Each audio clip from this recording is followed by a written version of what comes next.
Welcome to Luca is a Billionaire, where the only thing I invest in is your answers. You begin by confirming compatibility and signing into the same Google account on the TV and phone so Assistant links correctly. Once done, connect the TV to your home Wi-Fi and update firmware to the latest build. Make sure the remote's microphone is enabled or pair a compatible voice remote now. This lets you issue voice commands immediately. After pairing, open the TV's settings, go to Google Assistant or Voice Settings, and start the on-screen setup flow to grant permissions. Continue by following the on-screen prompts to link your Google account. This is how Assistant accesses calendars, reminders, and device controls. Grant essential permissions for microphone and personal results so Assistant can respond to your voice and show private info. Make sure to enable location if you want local results and traffic.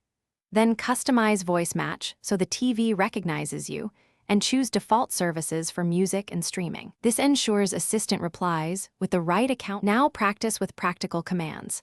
Launch apps, control volume, ask questions, or control smart home devices. This reinforces how Assistant parses intents on your Acer TV. If Assistant is unresponsive, immediately check Wi-Fi signal, ensure the remote's mic isn't muted, and confirm the Google account remains linked. Once done, reboot the TV and router. If problems persist, rerun the Assistant setup in Settings or Factory, reset the remote pairing. That usually resolves stubborn connectivity or authentication issues. Thanks for watching and please subscribe. It's the best investment you'll ever make.